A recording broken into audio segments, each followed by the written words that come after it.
toi, je ne peux vivre. Sans toi, Oh, je ne peux vivre.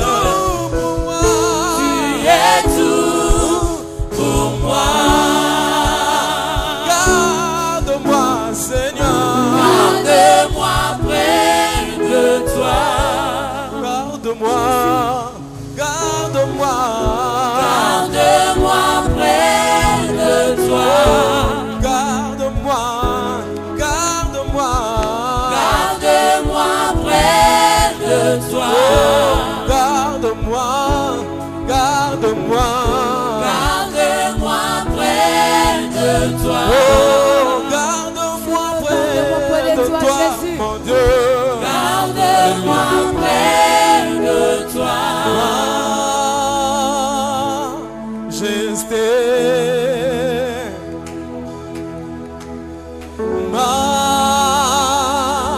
majesté, ta grâce Grâce m'a trouvé tel que je suis. le ma vie,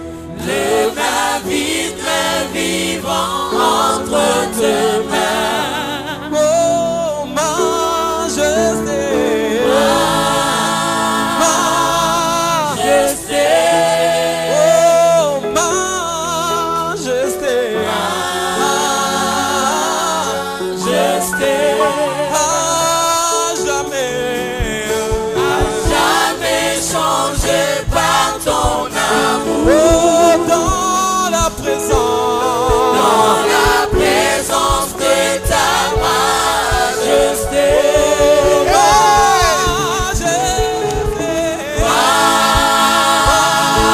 Majesté,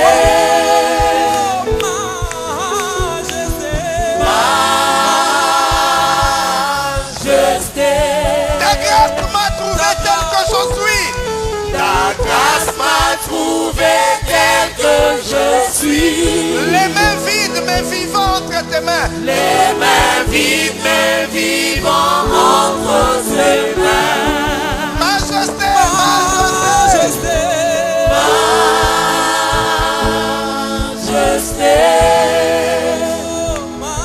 Majesté,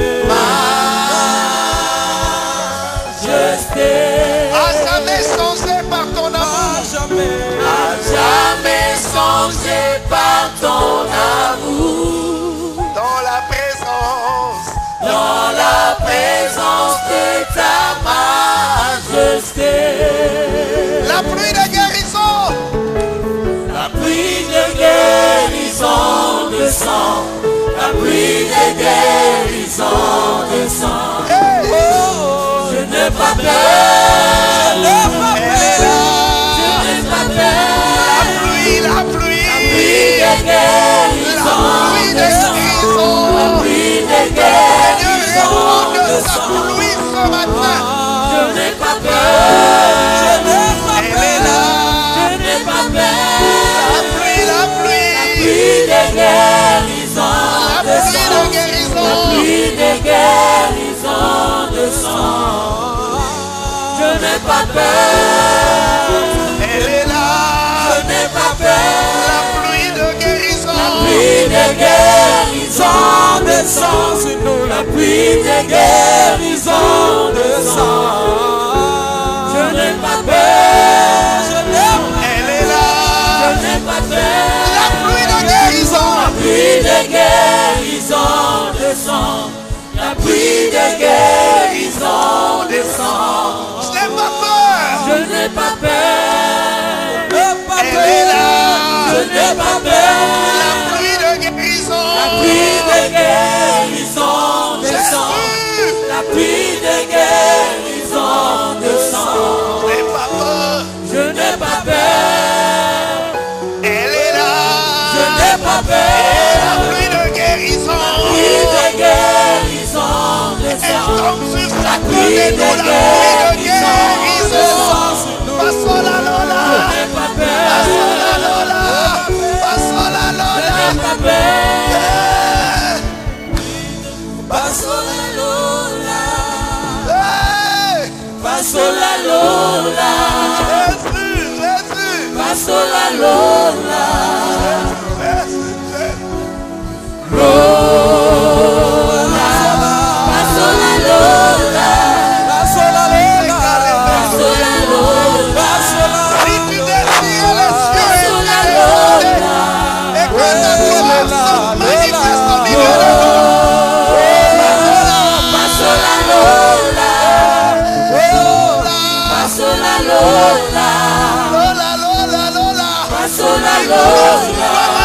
Que le ciel s'ouvre.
Réponds la pluie de ta bénédiction, oh Dieu.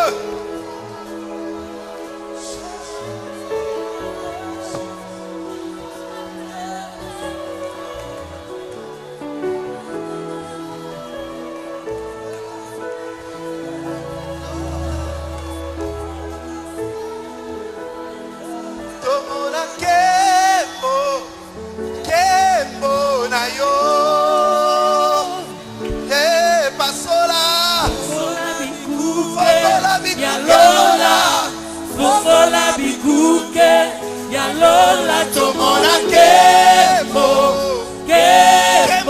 na yo. Fungola yaya. Fungola bikuke ya Lola. Fungola bikuke ya Lola tomona kemo na yo. Fungola yawe.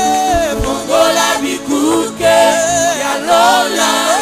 Fungola bikuke ya Lola tomona kemo. Je veux vivre ta gloire. Je veux expérimenter cette gloire. Fungola bikuke. Fungola bikuke ya Lola. Fungola bikuke ya Lola tomona kemo na yo. Fungola bikuke ya Lola. Fungola bikuke ya Lola tomona kemo na yo. Une dernière fois. Fungola bikuke ya Lola. Fungola bikuke ya Lola. Fungola bikuke ya Lola tomona kemo na yo. Pasola Lola. Pasola Lola. Pasola Lola. Alléluia. Lola. Pasola Lola. Pasola Lola. Que ta gloire, mon Dieu, descende au milieu de nous. Que ta gloire, Seigneur. Que ta gloire, oh Dieu. Alléluia. Alors que tu as décidé d'ouvrir les écluses des cieux et de répandre tes bénédictions sur ton peuple. Seigneur, nous te disons que nous sommes prêts. Nous te disons, Seigneur, que nous sommes prêts. Nous te disons, Dieu, que nous sommes prêts. Répands ta pluie de bénédiction. Répands ta pluie de bénédiction. Répands ta pluie, Seigneur. Répands ta pluie, Jésus. Répands ta pluie, oh Dieu. Répands ta pluie, oh Seigneur. Répands ta pluie, oh Dieu. Répands ta pluie, oh Dieu. Répands ta pluie, oh Dieu. Alléluia. Alléluia. Jésus.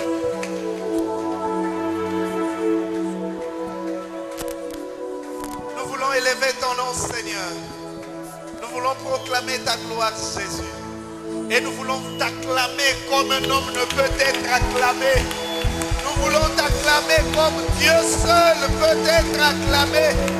Nous voulons t'acclamer comme Dieu seul peut être acclamé. Comme Dieu seul. Comme Dieu seul. Comme Dieu seul. Bien-aimé, tu ne l'as pas encore acclamé comme on acclame le roi des rois. Tu ne l'as pas encore acclamé comme on acclame le roi des rois. Porte élevé vos linteaux, que le roi de gloire fasse son entrée. Porte élevé vos linteaux, que le roi de gloire fasse son entrée. Porte élevé vos linteaux, que le roi de gloire fasse son entrée. Porte élevé vos linteaux, que le roi de gloire, que le roi de gloire, le roi de gloire, le roi de gloire, le roi de gloire. Qui est le roi de gloire? Qui est le roi de gloire? Jésus est le roi. Jésus est le roi.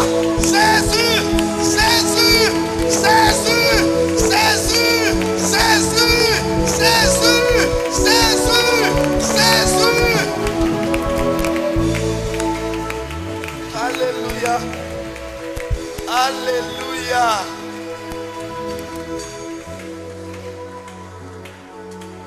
Il est écrit, porte, élevez vos linteaux, que le roi de gloire entre.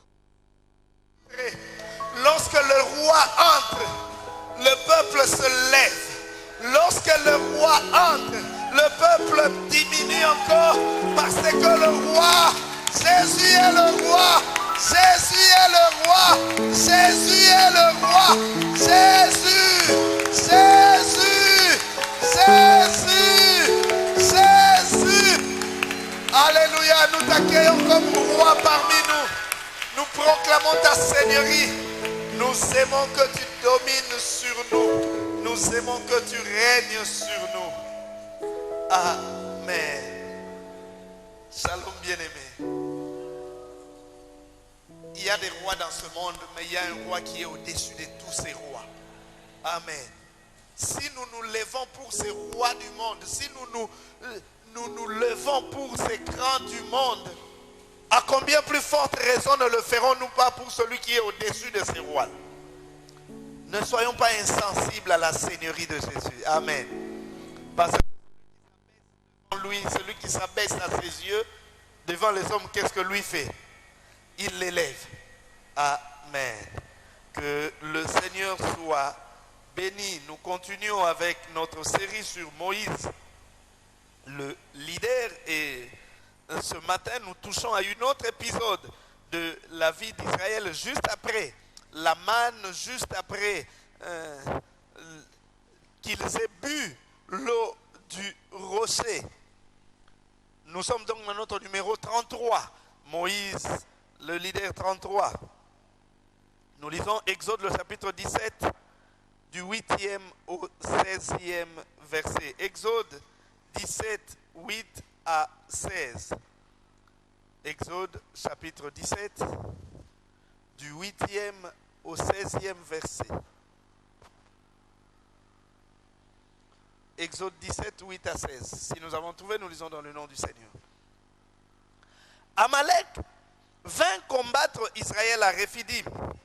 Alors Moïse dit à Josué, choisis-nous des hommes, sors et combat Amalek.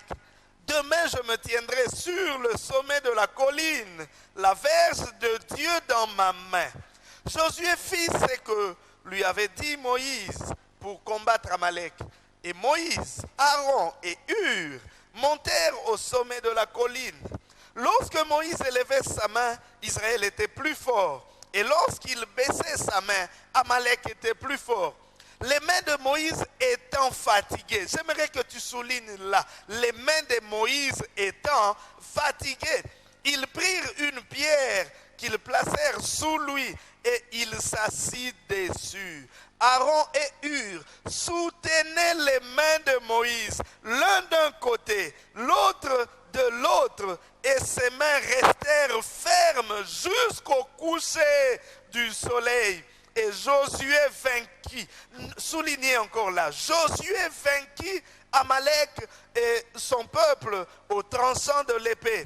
L'Éternel dit à Moïse, écris cela dans le livre, écris cela, il y a des choses qui seront écrites, écris cela pour que le souvenir s'en conserve et déclare à Josué que j'effacerai la mémoire d'Amalek de dessous les cieux.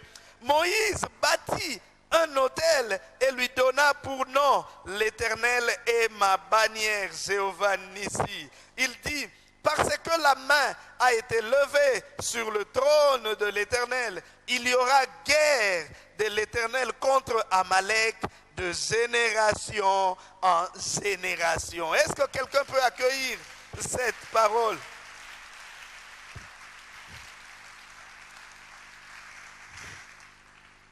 Nous avons vu dans le précédent numéro comment Israël, après avoir mangé la manne et la caille, se retrouvant dans le désert, a eu soif. Ils ont bien sûr murmuré, ils ont, j'allais dire comme d'habitude, ils ont menacé de lapider Moïse. Ils ont même douté de la présence de Dieu au milieu d'eux. Mais malgré cela, l'Éternel leur a donné de l'eau.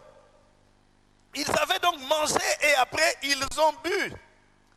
Or nous savons que généralement, lorsque quelqu'un a mangé et a bu, la tendance c'est quoi? On se repose. Ça c'est normal, n'est-ce pas? Après avoir mangé, après avoir bu, on se repose. Mais pour Israël, ce n'était pas le cas. Et pour un certain nombre d'enfants de Dieu, ce n'est pas le cas. Alors que nous nous attendons au repos, alors que nous espérons au repos, nous avons marché, nous étions fatigués, nous avons mangé, nous avons bu. C'est lorsqu'on se dit que je vais me reposer, c'est là que l'ennemi se lève. Et comme nous le verrons dans ce numéro, après avoir mangé et bu, l'heure était pour Israël, non pas au repos, mais au combat. Ils ont mangé, ils ont bu, alors qu'ils s'attendaient à se reposer. C'est là que l'ennemi les attaque. L'ennemi nous attaque, nous le verrons, nous en parlerons très souvent. Lorsque nous voulons entrer dans notre repos, parce que son objectif c'est de ne pas nous laisser de répit, ne pas nous laisser nous reposer, ne pas nous laisser bénéficier de ce que le Seigneur a prévu pour nous. Car au moment où nous nous attendons au repos, l'ennemi se lève là pour nous combattre. Ce matin, nous verrons comment Israël a été victime de l'attaque d'Amalek et comment Moïse a organisé le soutien spirituel de combat avant de connaître le sort d'Amalek. Mais ce dernier point, nous le renverrons le dimanche prochain. Nous ne voulons pas être pressés. Nous voulons vous dire ce que le Seigneur a mis dans notre cœur, quitte à diviser ce message en deux parties. Le Seigneur nous fera grâce. L'attaque d'Amalek. Cet épisode de la vie d'Israël, la plupart d'entre nous la connaissent. On connaît qu'Israël a été attaqué. On connaît que, surtout à cause du nom qui est sorti, l'Éternel, ma bannière, le Seigneur s'est présenté à Israël comme étant leur bannière. Nous avons dit, et nous le dirons encore, que les noms que nous connaissons de Dieu le sont à travers les circonstances par lesquelles les hommes sont passés. Et la révélation de Dieu, nous la recevons à travers les différentes circonstances par lesquelles nous passons. Mais ce que nous voulons faire en premier ce matin, c'est de chercher à savoir qui était ce peuple. C'était la première fois, depuis qu'Israël avait quitté l'Égypte, c'était la première fois qu'ils aient été attaqués. Nous nous souvenons que lorsqu'Israël est sorti de l'Égypte, la Bible dit que Dieu n'a pas voulu, il y avait un chemin le plus court par lequel Dieu n'a pas voulu qu'il passe, de peur que lorsqu'il rencontre le combat, qu'il ne se décourage. Quelqu'un qui lit comme ça dira que, oh, c'est que sur le chemin que le Seigneur va les conduire, il n'y aura pas de combat, n'est-ce pas? Et nous avons dit, et nous disons toujours, c'est que quelqu'un ne peut pas espérer, penser être un enfant de Dieu sans rencontrer des combats. Il n'y en aura pas. Il n'y aura pas d'enfant de Dieu qui ne puisse rencontrer des combats sur son chemin. Et quelqu'un dit que si sur ton chemin tu ne rencontres pas le diable, tu ne rencontres pas le combat, c'est que peut-être que tu es dans les camps du diable, c'est pourquoi il ne te combat pas. Le diable n'a pas besoin de combattre ceux qui sont dans son camp. Il combat ceux qui ne sont pas dans son camp. Les combats, les menaces, les attaques de l'ennemi, nous en aurons toujours. Et là, c'était la première fois qu'Israël puisse attaquer. Jusque-là, la souffrance qu'ils ont connue sur leur marche, c'était simplement avoir soif, avoir faim, et puis le soleil qui brûle, ainsi de suite. Mais pour une première fois, Israël est attaqué. Qui est donc ce peuple? Qui est donc cette nation qui a osé s'attaquer, mettre la main sur ceux qui est à Dieu? Et on dit qu'Israël a été attaqué par Amalek. Amalek, ce nom est issu d'un homme, nous en parlerons, mais le peuple, on les appelait les Amalécites. Donc vous pouvez voir dans certains récits où on parle d'Amalek, où on parle des Amalécites. Les Amalécites, ce sont des peuples issus d'Amalek. Qui est Amalek? Amalek, c'était un des petits-fils de Saoul. Il était fils d'Éliphaz, Éliphaz fils de Saoul. Nous pouvons lire dans Genèse 36, le verset 12, on dit, et Timna était concubine d'Éliphaz fils de Saoul. Elle enfanta à Éliphaz Amalek. Ce sont là les fils d'Ada, femme de Saoul. Nous savons Jacob avait deux enfants. Jacob, le grand Israël, il avait deux enfants.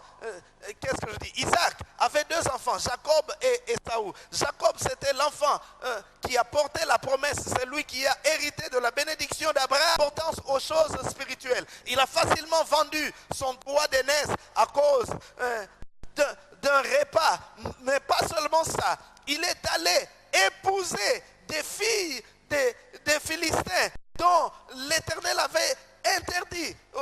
Déjà Abraham avait interdit à son serviteur d'épouser, de prendre pour son fils Isaac des filles étrangères. Et dans cette colère, parce qu'il a raté la bénédiction de son père, il a dit, pour choquer le cœur de mon père, je vais aller prendre des filles que mes parents n'aiment pas. Et cela a fait mal à ses parents, notamment à Rebecca, qui l'a dit ouvertement. Vous pouvez lire dans le livre de Genèse et vous verrez cela dans le chapitre 24 sûrement. Et Ésaü a épousé des étrangères et l'une des femmes d'Ésaü c'était Ada.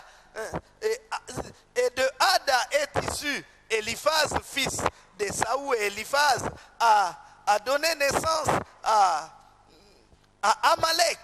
Donc, en réalité, Israël et Amalek étaient tous issus d'Abraham. Ils étaient de la même lignée. C'était des peuples frères. Parce que, quoi que l'on dise, Jacob et Ésaü étaient des frères. Mais vous vous souvenez qu'il y a eu une haine d'Ésaü contre Jacob qui avait menacé de tuer Jacob parce que Jacob avait usurpé sa bénédiction. Ainsi, cette haine qui a commencé depuis les temps anciens entre Jacob et Ésaü, cette haine est descendue jusque plusieurs générations après. Les Amalécites vouaient une haine, une colère contre les Israélites. Malheureusement, c'est ce que nous remarquons de fois dans nos familles, c'est ce que nous remarquons dans nos tribus, dans nos clans, des conflits qui datent de plusieurs plusieurs années entre les arrière-grands-parents et cela descend. Et vous verrez quelqu'un qui est enfant de Dieu, qui est chrétien, mais qui va dire, oh, notre famille, avec cette famille-là, on ne s'entend pas. Au nom de quoi? Les Amalécites portaient une haine contre Israël. Il y a des gens qui portent une haine contre nous. Ils ont une haine contre nous. Et là, Amalek s'attaque à Israël. Mais pas n'importe comment. Israël marchait dans le désert. Ce n'est pas qu'ils sont entrés dans le territoire des Édomites. Les Édomites, ce sont en général les descendants de Saoul. Ce n'est pas qu'ils ont pris leur terre ou quoi. Gratuitement comme ça, nous en parlerons.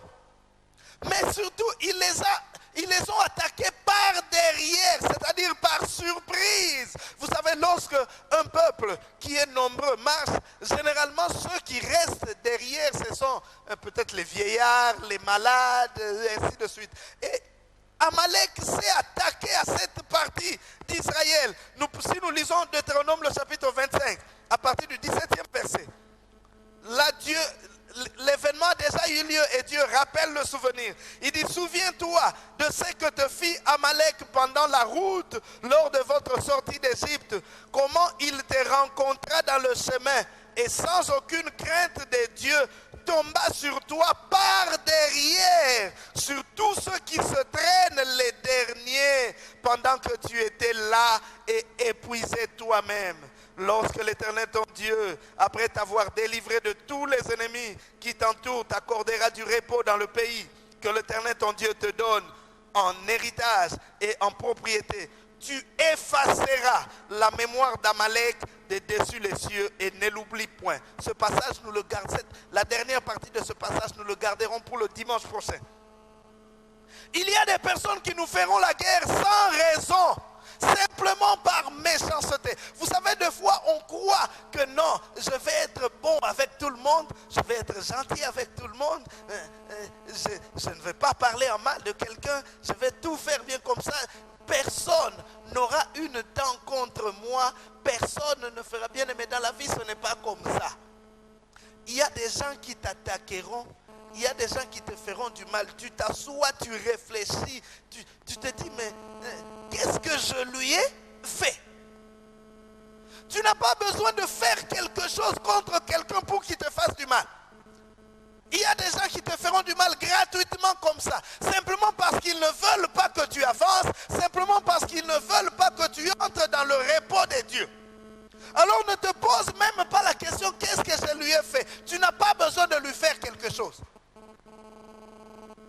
Tu te rendras compte, quelqu'un avec qui vous êtes bien, du jour au lendemain, tu apprends qu'il est en train de faire des plans, des complots contre toi. Mais nous étions bien, nous parlons, nous mangeons, nous rions. Mais qu'est-ce qui arrive? Ne t'étonne pas, moi ça ne m'étonne plus. Pour moi c'est seulement une information.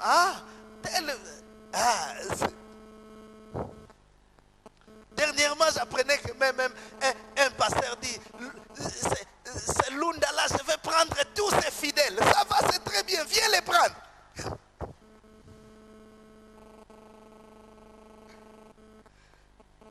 Ma femme me dit, mais pourtant vous êtes bien avec lui, vous causez bien. Je dis, l'homme est hypocrite. Il rit avec toi de face et derrière toi il fait des complots, il fait des plans. C'est pourquoi la Bible dit, maudit soit celui qui se confie à l'homme. Aujourd'hui il te fait rire et demain il te combat. Israël pouvait dire que Amalek c'est mon frère. Israël, Amalek n'est pas ton frère. Il te combat, il veut te détruire. Et il choisit le moment où tu devais te reposer. Gratuitement, sans raison. Simplement parce qu'il était contre le bonheur d'Israël. Ils ont appris qu'Israël est sorti de l'Égypte et qu'ils sont en train de marcher vers Canaan. Ce n'est pas que Canaan était le territoire des Amalécites, que Dieu voulait donner à Israël le territoire des Amalécites. C'est pourquoi Amalek s'est opposé à Israël. Non. Ce que Dieu veut me donner, ce n'est pas ce qui est à toi. Mais tu me combats simplement parce que tu ne veux pas me voir arriver là où Dieu veut que j'arrive. C'est ça le problème. Amalek Amalek ne veut pas te voir te réjouir. Amalek ne veut pas te voir rire. Amalek ne veut pas te voir manger le fruit du pays. Ce n'est pas que tu prends son pays, que tu prends ses biens, non. Simplement, il ne veut pas te voir rire.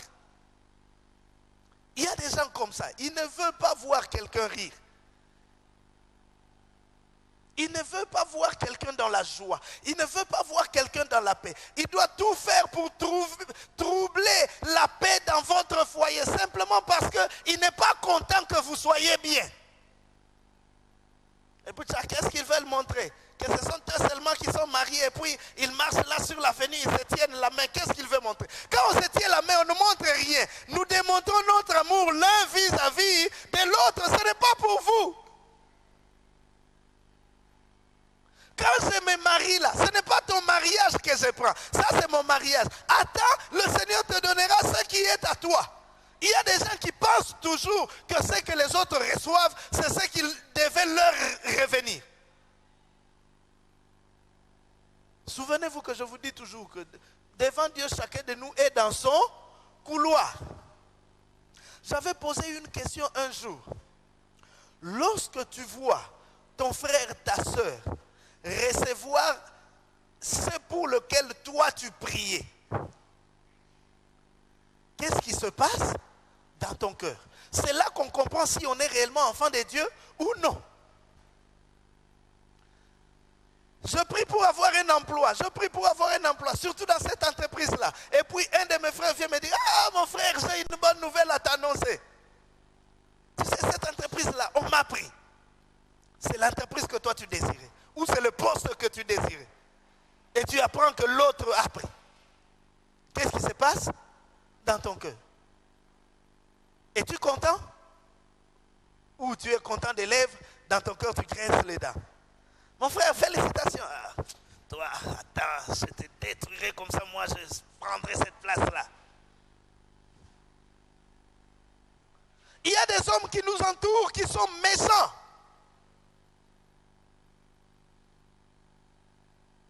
Ils sont méchants, ils ne veulent pas notre bonheur. Ils ne veulent pas que nous nous réjouissions. Ils ne veulent pas que nous soyons dans la joie, que nous goûtions à ce à quoi le Seigneur nous a réservé, nous a destiné.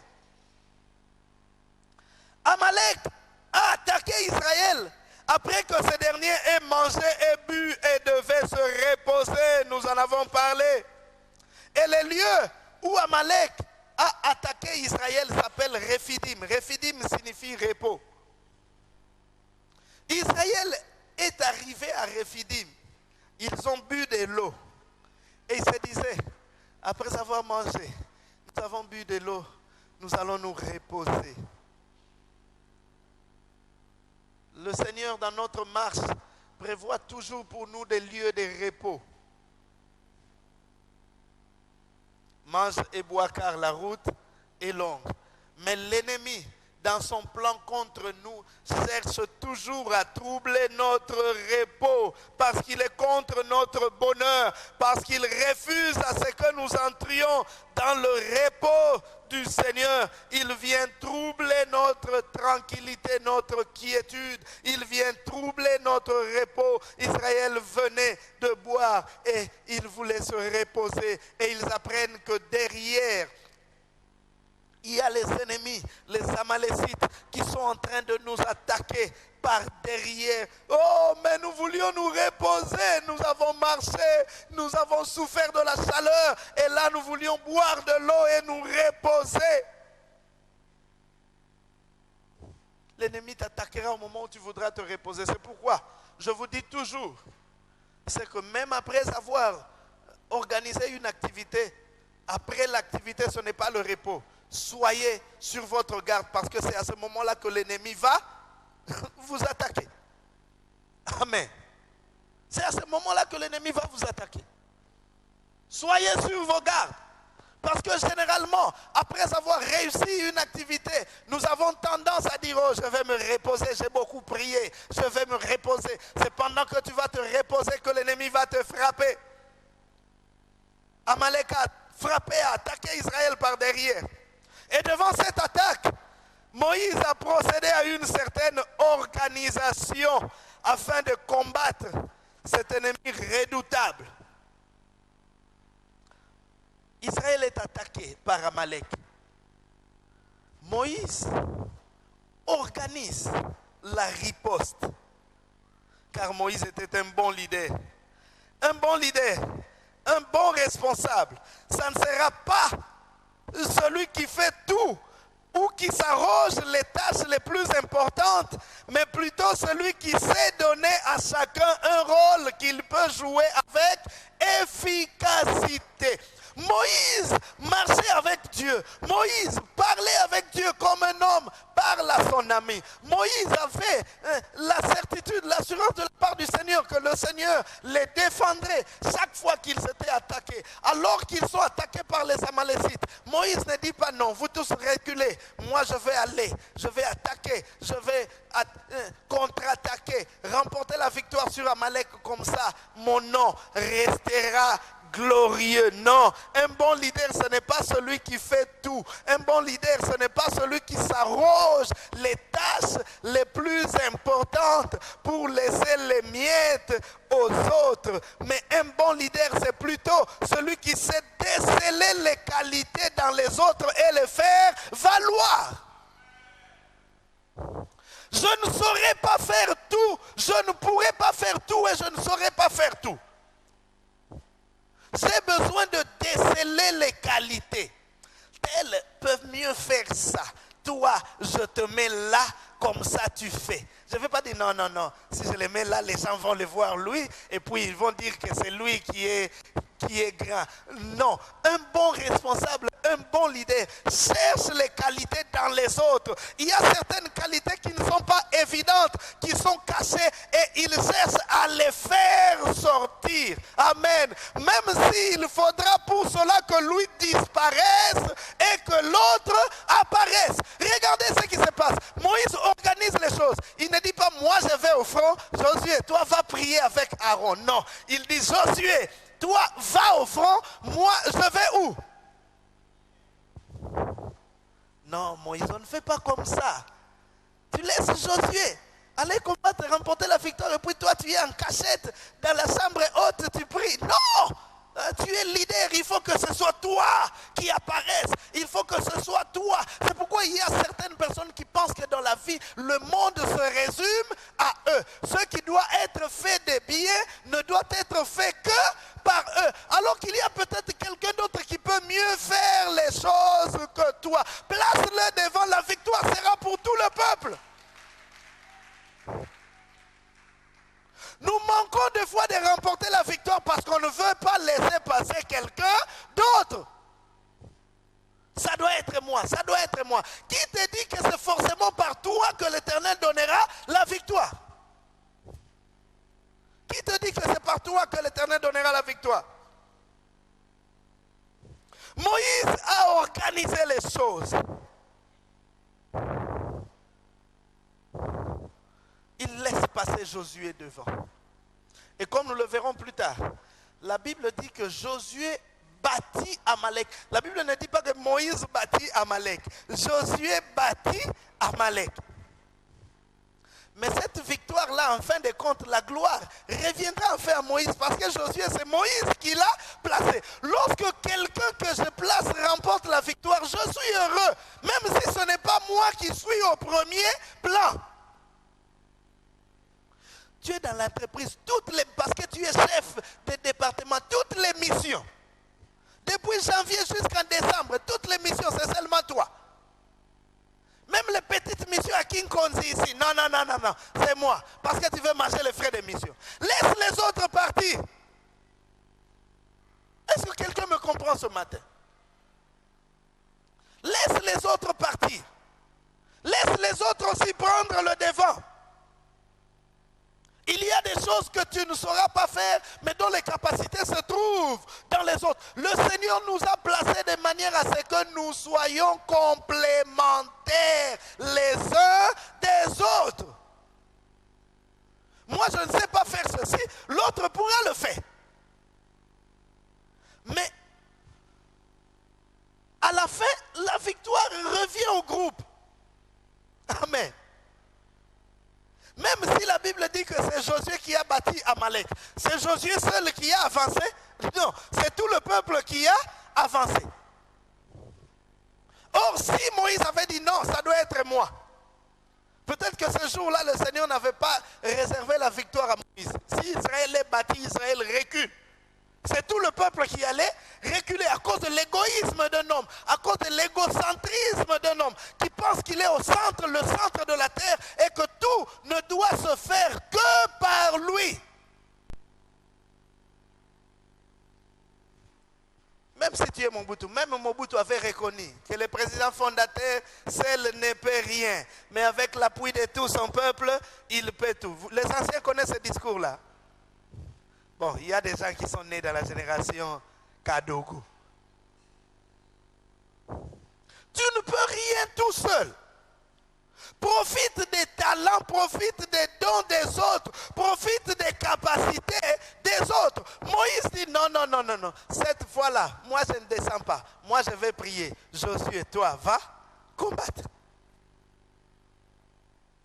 Il y avait le combat, il fallait qu'il y ait un groupe de personnes qui aillent combattre et un autre groupe qui soutiennent. Et c'est là le centre de notre message de ce matin. Le soutien de la guerre.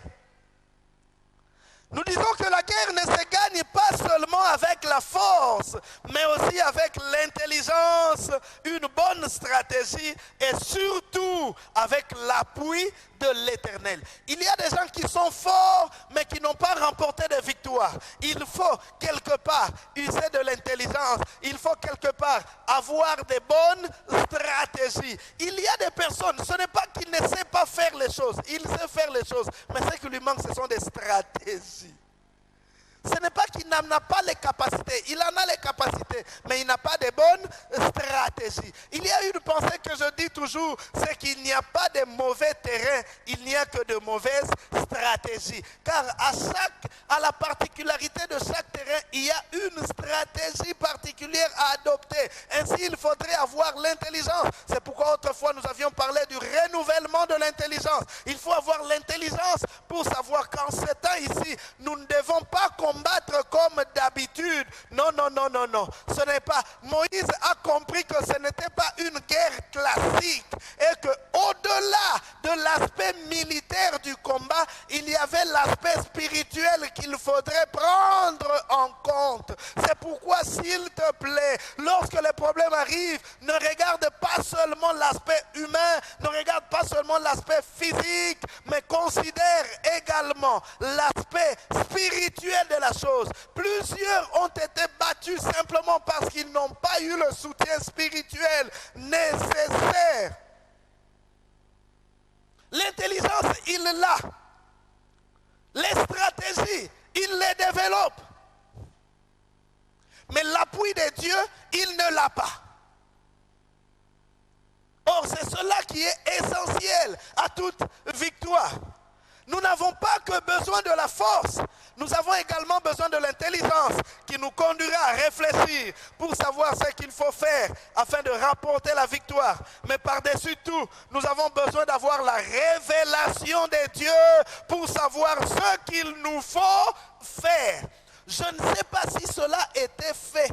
Je ne sais pas si c'est Dieu qui avait appelé Moïse pour lui dire, Moïse, dans ce combat-ci, laisse Josué, toi, monte sur la colline, va prier. Il fallait que Moïse entre dans la pensée de Dieu. Le leader, c'est celui qui, non pas celui qui agit de la même manière face aux mêmes situations, mais qui cherche l'ainsi dit l'Éternel pour chaque situation. Je ne vais pas combattre par habitude. Je ne vais pas faire des choses par habitude. Non, lors du dernier combat, on a fait ceci. Lorsqu'on était en Égypte, dans le cours des stratégies militaires, on nous avait dit que lorsqu'il y a combat, le chef doit... Non, non, non, non, non. Là, cherche l'Éternel. Seigneur, il y a les ennemis qui nous attaquent. Que veux-tu que nous fassions? Il fallait que Moïse comprenne que là, ce n'était pas une guerre classique. Il fallait qu'il connaisse la pensée de Dieu afin de savoir ce qu'il fallait faire. Il n'a pas combattu par habitude. Il a combattu par révélation. Ne combattez pas par habitude. Non, la fois passée, c'était comme cela. Vous savez, je le dis toujours, il y a un problème avec les enfants de Dieu. Lorsque il y a eu un combat, il y a eu un obstacle, il y a eu une difficulté, et qu'il a prié, et qu'il a fait telle chose, et il a obtenu la victoire. Pour lui, dans sa tête, c'est que chaque fois qu'il se retrouvera dans la même situation, il fera la même chose. Nous avions tous commis parce qu'une fois quelqu'un qui prie pour quelqu'un dans la délivrance ou quoi, qui prend de l'eau, il dit ça c'est le sang de Jésus, bois. Et puis tout le monde pense que chaque fois que tu seras devant un cas, donne de l'eau, c'est le sang de Jésus. C'était la révélation à ce moment-là. Toi aussi cherche une révélation nouvelle. Qu'est-ce que Dieu veut? Qu'est-ce que Dieu te dit? Et c'est comme cela que Moïse fait une division du travail. Josué, tu prends quelques hommes, vous descendez dans la vallée pour combattre. Moi, je prends Aaron et Hur. Nous montons sur la colline et nous prions. Ainsi, Israël était divisé en deux camps. Il y avait d'une part ceux qui combattaient dans la vallée sous la direction de Josué et d'autre part ceux qui priaient sur la colline sous la direction de Moïse. L'issue du combat qui se déroulait dans la vallée était déterminée par la force des personnes qui intercédaient sur la montagne. Josué était dans la vallée en train de combattre, mais la force qu'il avait pour combattre ne venait pas de ses muscles, ne venait pas de ses mains, mais la force qu'il avait pour combattre venait de ceux qui étaient en train d'intercéder sur la colline. C'est pourquoi je peux vous dire une chose: la force de la victoire que vous voyez sur le terrain n'est pas seulement due à ceux qui sont en train de combattre sur le terrain. Il y a des gens qui sont dans la cachette, il y a des gens qu'on ne voit pas, des héros dans l'ombre qui soutiennent le combat. Tous ne seront pas prédicateurs, tous ne seront pas chantres, tous ne seront pas service d'accueil, tous ne seront pas, je ne sais pas, caméramen. Il y en a qu'on ne voit pas, mais qui ne sont pas moins importants que ceux qu'on voit. C'est pourquoi ne cherche pas seulement à être, si tu n'es pas parmi ceux qui sont vus, ne te dis pas que tu n'es pas important. Oh, ceux qui sont dans la cachette sont tout aussi importants, et sinon plus que ceux qui sont présentés devant les gens. Plus que ceux qui sont présentés devant les gens. Nous avons besoin d'une part des personnes qui descendent combattre dans la vallée, mais surtout, nous avons besoin des personnes qui montent sur la colline pour soutenir le combat. Il y a des gens qui sont comme notre vitrine que l'on présente devant, mais si ces gens qui sont devant n'ont personne derrière eux, la victoire risque de ne pas être au rendez-vous.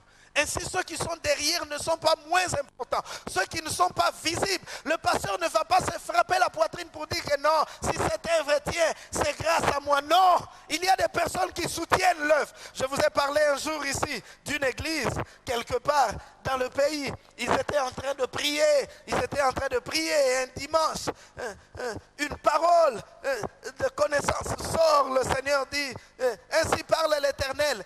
Église, préparez-vous car bientôt je vais retirer mon serviteur. Le pasteur se dit, c'est que Dieu veut me prendre.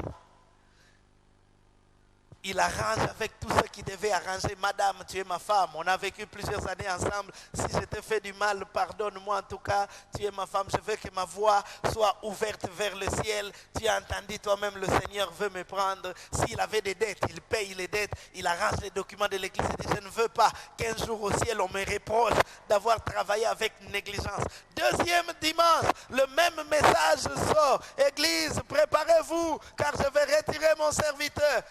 Les pasteurs continuent à se préparer. Et puis, le troisième dimanche, alors que le pasteur était encore là devant, la parole du Seigneur sort. Il dit, mon cœur s'est apaisé parce que mon serviteur est entré dans mon repos. Oh, le pasteur est là. C'est pas vrai. C'était fausse prophétie ou quoi? Parce que le pasteur est là. Et puis quelqu'un dit non, mais est-ce que, est-ce que dans l'église, quelqu'un... on dit oui, mais il y a ce papa-là qui n'était même pas connu, qui venait de mourir. Du reste, comme il n'était pas très connu, beaucoup ne sont pas allés à son deuil. Et lorsqu'on va parler avec sa femme dit, mon mari s'était promis de ne jamais prier pour ses propres problèmes, pour ses propres sujets. Chaque jour, il dormait par terre pour prier pour l'église, pour prier pour le pasteur, pour prier pour les serviteurs à l'église. C'était ça sa vie. Et on comprend que celui que le Seigneur a considéré comme le berger de l'église, c'était ce papa-là, parce que c'est lui qui soutenait l'œuvre dans la prière. Je dis, Seigneur, je voudrais être béni de telles personnes, des personnes qui soutiennent l'œuvre dans la prière. Bien-aimés, lorsque des gens passent devant ici, vous ne savez pas ce qu'ils sentent, vous ne savez pas ce qu'ils vivent. Ne passe pas seulement ton temps à critiquer. Oh non, mais ce frère-là, vraiment pasteur, il doit choisir des gens qui doivent faire passer. Ce frère-là, quand il est passé là, en tout cas, il n'a rien fait. Tu ne sais pas ce qu'il a vu ici. Soutiens-le si tu peux le faire. Pour que l'œuvre de Dieu avance, nous avons besoin d'une part, ceux qui sont devant, mais d'autre part, nous avons besoin de ceux qui sont derrière en train d'intercéder. Et il ne s'agit pas seulement de l'œuvre de Dieu. Pour que tout homme avance, oh, je vous le dis toujours, que tu ne sais pas avec qui tu travailles. Tu ne connais pas tes collègues de service là, qui sont-ils en réalité la nuit. Si tout ce que tu es, c'est ce que tu es le jour-là, tu es cuit. Il faudrait que spirituellement tu sois fort. Mais aussi, il faudrait que derrière toi, qu'il y ait des hommes qui soient capables de te soutenir. C'est pourquoi nous disons des fois à certaines personnes, mais tu voyages comme ça, comme si tu n'as pas de pasteur, vraiment. Ne serait-ce qu'un texto, pasteur, je suis en mission de service, je pars en mission de service pour tel coin. Peut-être une seule pensée, Seigneur, soutiens ce frère-là qui part en mission. Tu es toi physiquement présent, mais derrière toi, il y a quelqu'un qui te soutient. Ta victoire physique dépend aussi de la victoire spirituelle qui est remportée dans le secret. Ne considère pas que ceux qui se voient. Au-delà de ce qui se voit, il y a ce qui ne se voit pas. Car en réalité, c'est le spirituel qui conduit le physique. Une victoire remportée dans le spirituel finira par se manifester dans le physique. Or, tant que dans le spirituel, tu n'as pas remporté la victoire, tu risqueras de ne jamais la remporter sur le plan physique. Tu crois que tout... Non, j'ai mon travail et puis il me suffit d'arriver au travail, d'appliquer les règles que j'ai apprises à l'université et puis ça marchera. Pendant ce temps, il y a des gens qui sont en train de travailler pour te troubler. Et c'est tout ce que tu es, c'est ce que tu es physiquement, tu es perdu. Il faudrait que derrière toi, si Israël n'avait de force que la force militaire, elle était perdue. Parce que la bataille a duré toute la journée. Et cette bataille devait être soutenue par Moïse. Josué était sur le champ de bataille. Il arrivera des moments où on enverra des Josué sur le champ de bataille, mais il faudrait qu'il y ait des Moïse qui intercèdent en leur faveur. Seigneur, soutiens ce frère. Seigneur, soutiens mon pasteur. Seigneur, soutiens telle sœur. Seigneur, soutiens ceux qui sont partis. Seigneur, fais ceci. C'est cela que nous marcherons. Nous devons aller avec les deux aspects, et le physique et le spirituel. Tu négliges le spirituel. Tu sors le matin, tu n'as même pas prié. Tu ne pries pas pour ton travail. Tu ne sais pas. Même sur cette chaise-là où tu dois t'asseoir, il y a des gens la nuit qui font des choses. Et toi, tout ce que tu es, c'est ce que nous voyons de toi. Et puis même eux le savent. Parce que même ceux qui spirituellement sont avancés dans ce monde-là, ils savent qui est léger, qui est lourd. Ils nous pèsent. Vous vous retrouvez le matin au service et puis vous vous saluez. Ah, mon cher, comment? Toi, tu donnes une salutation normale. Lui, il donne une salutation test. Il essaye sa flèche. Oh, celui-ci. léger. Et puis un jour, il vient te dire, il dit, mon frère, tu vois, dans la vie ici, il faut être complet. Toi, tu ne comprends pas. Mais d'autres, quand il fait, c'est... Ah, mon frère, yo lelo, là, la place moussous.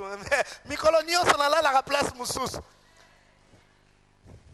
Ma vie est cachée en Christ et celle de Christ est cachée en Dieu. Je ne suis pas que physique, je suis aussi spirituel. Vous me chercherez dans le physique, même si mon Dieu peut permettre que votre mbassou commence à faire des effets. Vous commencez à vous réjouir. Tu dis, ce mbassou-là, on n'en guérit jamais. Mais tu vas attendre, tu me verras la semaine prochaine. Je dis, oh, mon frère, ça va, ça va. Oh, mais ta jambe là, ça va vraiment. Oh, tu es sûr que ça va? Tu t'attendais à quoi? Je ne suis pas que ce que l'on voit physiquement. Au-delà du physique, je suis aussi spirituel. Parce que derrière moi, il y a Jésus qui est mon intercesseur, qui intercède pour moi chaque jour auprès du Père. Je ne suis pas simple, je suis compliqué, composé. Il y a des gens qui sont simples.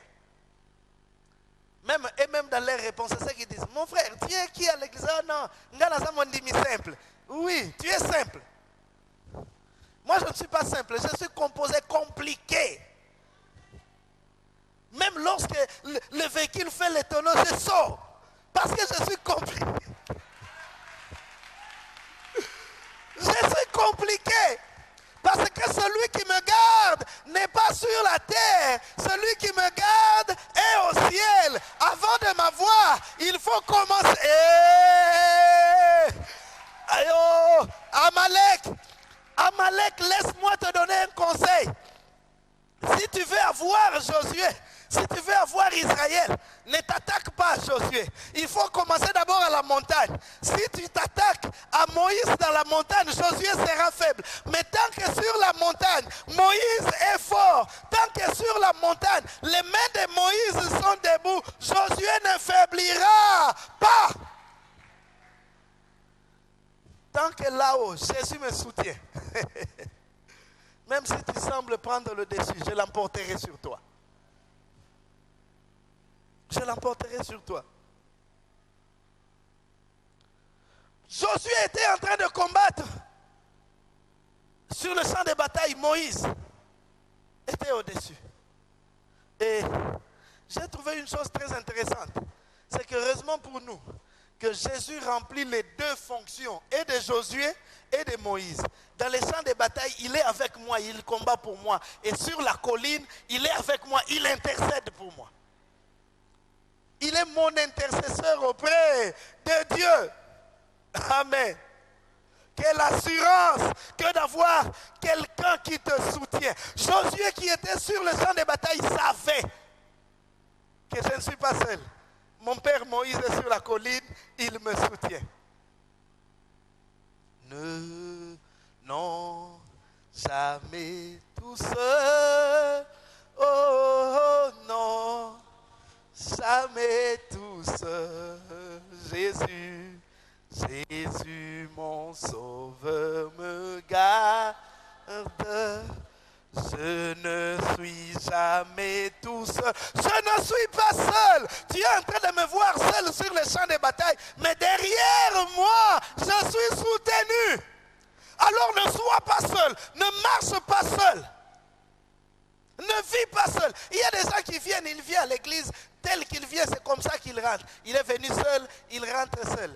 Personne ne le connaît à l'église. Il n'a aucun frère avec qui il parle à l'église. Le pasteur n'en parle même pas. Il ne le connaît même pas. Quand on s'est sali, lui, il contourne et puis il part. Quand tu as une attaque là, qui te soutient sur la colline?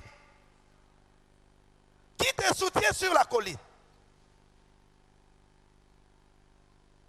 Tu dois avoir un soutien. Amen. Vous savez, il y a certaines choses qui se font. Peut-être que toi, tu vois qu'on a déclaré seulement, c'est une simple déclaration. Nous étions avec un frère, et n'ont pas encore donné le témoignage, mais moi je donne le témoignage. Nous étions avec un frère malade, les parents m'appellent, pasteur, ça ne va pas. Vous venez, vous trouvez que vraiment ça ne va pas. Demain matin, il faut une ambulance, il faut. Je leur ai dit seulement, je dis, cet enfant ici, quand vous allez à Kinshasa, c'est seulement pour constater qu'il est guéri. C'est ça que je leur ai dit. Il va là, c'est pour qu'on constate qu'il est guéri. Je les appelais pendant le chemin. Vous êtes arrivés à quel niveau? Comment ça va? Nous continuons à prier. À Kinshasa, chaque jour, je les appelais. Comment ça va? Qu'est-ce qu'on a dit? Nous continuons à prier. Et quelques jours après, ils appellent au pasteur, on n'a rien trouvé. Ne sois pas seul. Tu dois être soutenu. Tu dois être soutenu. Tu vis comme si tu étais seul et tu vas mourir seul. Josué n'était pas seul. Moïse était sur la montagne. Même lorsque j'ai coupé la prédication, je suis toujours en retard. Seigneur. Le combat se déroulait dans la vallée. Moïse était sur la montagne. Le grand Moïse, le grand leader. Mais la Bible dit une chose. La Bible dit que lorsque les mains de Moïse se fatiguaient, Josué devenait faible. Verset 11. Lorsque Moïse élevait les mains, Israël était plus fort. Lorsque Moïse baissait les mains, Amalek était plus fort. Verset 12. Les mains de Moïse étant fatiguées. Oh, non. Moïse, le grand leader. Même Moïse qui soutenait Josué sur les champs de bataille, lui aussi ses mains étaient fatiguées. Bien aimé, je veux te dire que même les forts, même les vaillants connaissent la fatigue. Même les vaillants connaissent la fatigue. C'est pourquoi même les vaillants, même les forts là, ils ont besoin d'être soutenus. Toi qui t'as dit que non, moi je suis fort, je n'ai pas besoin d'être soutenu. Moïse, le grand leader, il avait besoin, heureusement qu'il avait amené avec lui Aaron et Hur. Quand il s'est fatigué, on a pris d'abord une pierre qu'on a mis Moïse. Ne reste pas debout, assis-toi. Et puis, Moïse, quand il lève les mains, le combat là-bas, Israël mène. Et puis Moïse, il commence à se fatiguer. Quand les mains de Moïse baissent, Josué aussi s'affaiblit là-bas. Aaron et Hur ont compris. Il dit que c'est Moïse ici, c'est un grand homme. Mais il y a grand et puis il y a homme.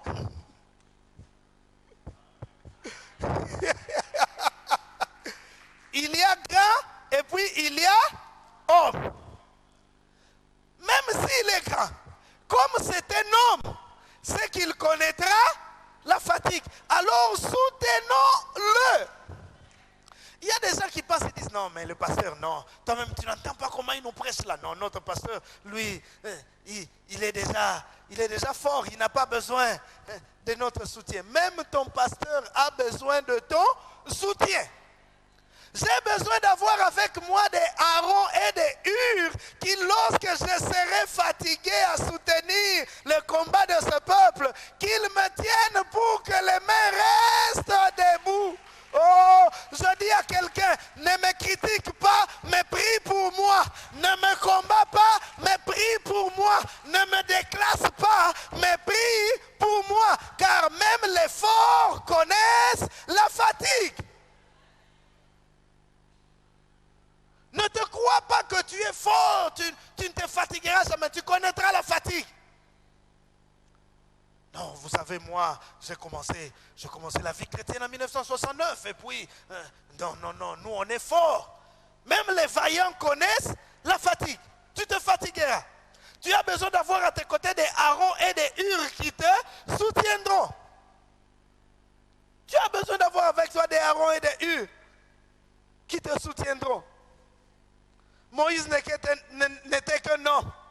Il avait besoin d'avoir à ses côtés des personnes capables de le soutenir lorsqu'il était fatigué. Car les plus vigoureux peuvent aussi se fatiguer. Les plus forts peuvent connaître aussi des moments de faiblesse. Seule la main de Dieu ne faiblit jamais. Alléluia. Seule les mains de Dieu ne faiblissent jamais. Si ce n'est pas Dieu, si c'est un homme, c'est qu'il se fatiguera un jour. Alors soutenons-le. Ne me laisse pas. Si tu le peux, soutiens-moi. Au lieu de me critiquer, lui vraiment, lui aussi il est fatigué, soutiens-moi. Car je suis un homme. Toi aussi tu es un homme. Nous te soutiendrons quand tu en as besoin.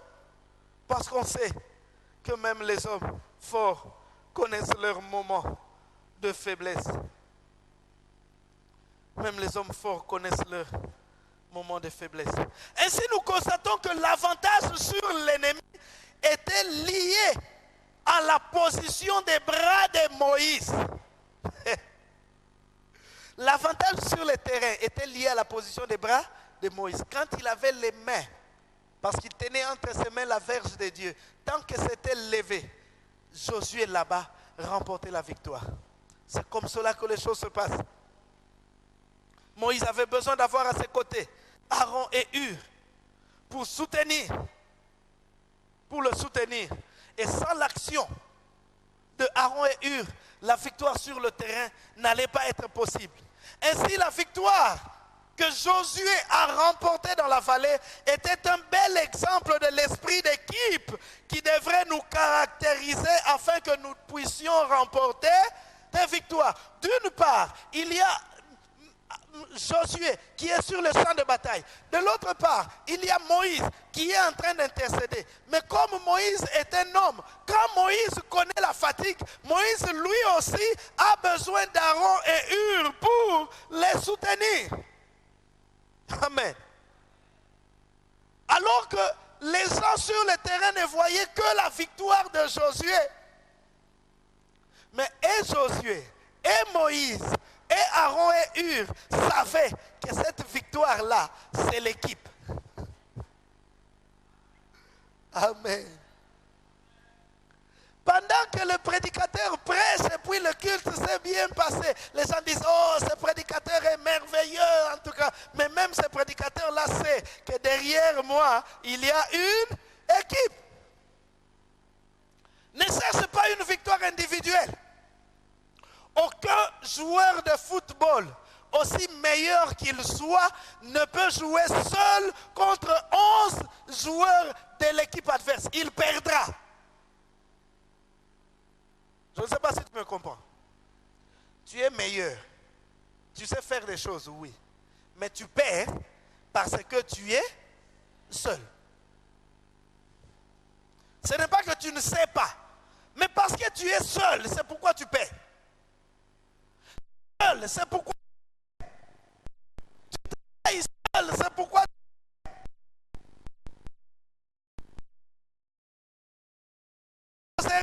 tous s'approcheront de Dieu. Il s'opposera contre tout enfant de Dieu qui cherchera la volonté de Dieu, qui cherchera à entrer dans le repos de Dieu. Nous en parlerons le dimanche prochain. C'est pourquoi nous avons besoin de demander l'assistance. Il y a des enfants de Dieu qui tombent, qui perdent, simplement parce qu'ils n'ont personne pour le soutenir. La Bible dit deux valent mieux qu'un. Si l'un tombe, l'autre le relève. Malheur à celui qui tombe et qui n'a personne pour le relever. Tu dois avoir quelqu'un pour te relever. Tu dois avoir quelqu'un qui des fois doit te dire des choses avec dureté, mais c'est comme ça. Amen. Moi j'ai un ami comme ça. Il ne me considère pas comme pasteur, il me considère comme son frère. Quand je fais quelque chose qui ne va pas, il me dit, mon frère, là ce que tu as fait là, c'est pas ça. J'ai besoin de personnes comme ça. Si tu es seul, tu vas tomber, tu n'auras personne pour te relever. Tu n'auras personne pour te relever. Et aussi, n'hésite pas à demander le secours, n'hésite pas à demander de l'aide à quelqu'un. Ça ne signifie pas que que toi, tu n'es pas que non. Simplement parce que tu es homme, tu ne peux pas être ce non. Si je parle avec mon frère, je dis mon frère, en tout cas ces jours-ci, soutiens-moi dans la prière. Il va me voir comme quelqu'un qui ne prie pas. Non, je prie. Il y a des victoires qu'on peut remporter seul et il y a des victoires qu'on peut remporter qu'en s'associant à d'autres personnes. Tu es en train de perdre parce que tu penses que tu peux tout faire seul. Tu peux tout faire seul. Tu peux tout faire seul. Tu n'as besoin de personne. Mais alors que si tu demandais de l'aide, si tu demandais des secours, il y a des ennemis contre lesquels on peut combattre seul, mais il y en a d'autres contre lesquels on a besoin du soutien des autres. J'ai besoin de soutien. Moi, je sais que seul, je ne peux rien. Peut-être que toi, tu peux tout seul, mais moi, je reconnais que seul, je ne peux rien. C'est pourquoi je dis au Seigneur que j'ai besoin que tu m'envoies des hommes. Est-ce que quelqu'un qui croit comme moi, qu'il a besoin du soutien, qu'il se lève avec moi, qui dise, Seigneur, seul, je ne peux rien. Amalek se lève contre moi. Les uns, les autres, en tant que frères. Que ta gloire, Seigneur, se manifeste. Sois béni, Papa. Reçois la gloire, ô Dieu. Manifeste-toi et soutiens chacun de nous. Que cette semaine soit une semaine de paix et de joie, de visitation divine. À toi la gloire, Père. Au nom de Jésus, nous disons Amen. Personne n'est comme lui. Personne n'est comme personne. Personne n'est comme personne. Personne n'est comme personne. Personne n'est comme qui lui